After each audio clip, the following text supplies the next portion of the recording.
Europe पृथ्वी पर स्थित 7 महाद्वीपों में से एक महाद्वीप है।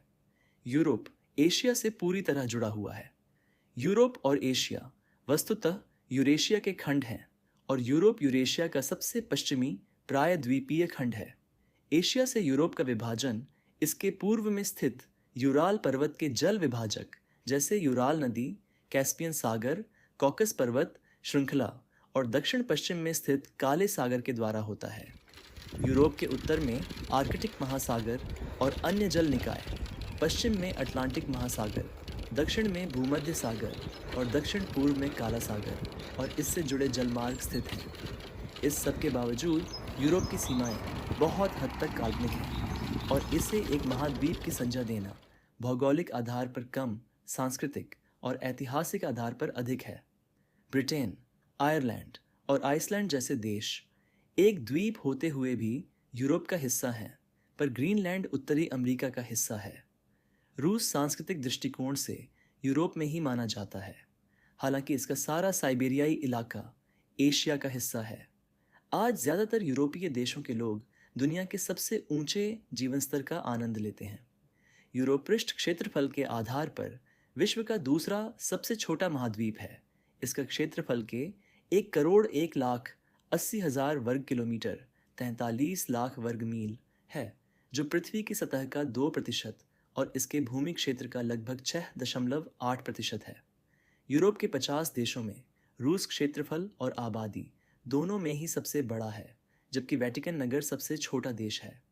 जनसंख्या के हिसाब से यूरोप एशिया और अफ्रीका के बाद तीसरा सबसे अधिक आबादी वाला महाद्वीप है। 73 करोड़ 1 लाख की जनसंख्या के साथ यह विश्व की जनसंख्या में लगभग 11% का योगदान करता है। तथापि संयुक्त राष्ट्र के अनुसार मध्यम अनुमान 2050 तक विश्व जनसंख्या में यूरोप का योगदान घटकर 7% पर आ सकता है।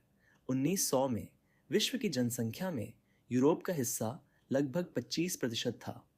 संयुक्त राष्ट्र के अनुसार यूरोप में कुल 44 देश हैं। पुरातन काल में यूरोप विशेष रूप से यूनान पश्चिमी संस्कृति का जन्मस्थान है। मध्यकाल में इसी ने ईसाइयत का पोषण किया। यूरोप ने 16वीं सदी के बाद से वैश्विक मामलों में एक प्रमुख भूमिका अदा की, विशेष रूप से उपनिवेशवाद की शुरुआत के बाद। 16वीं और 20वीं सदी के बीच विभिन्न समूहों दोनों अमेरिका, अफ्रीका, ओशियानिया और एशिया के बड़े भूभाग यूरोपीय देशों के नियंत्रित हैं। दोनों विश्व युद्धों की शुरुआत मध्य यूरोप में हुई थी, जिनके कारण 20वीं शताब्दी में विश्व मामलों में यूरोपीय प्रभुत्व में गिरावट आई और संयुक्त राज्य अमेरिका और सोवियत संघ के रूप में दो नए शक्ति के केंद्रों का उदय हुआ। शीत युद्ध के दौरान यूरोप पश्चिम में नाटो के और पूर्व में वारसा संधि के द्वारा विभाजित हो गया। यूरोपीय एकीकरण के प्रयासों से पश्चिमी यूरोप में यूरोपीय परिषद और यूरोपीय संघ का गठन हुआ और यह दोनों संगठन 1991 में सोवियत संघ के पतन के बाद से पूर्व की ओर अपने प्रभुत्व का विस्तार कर रहे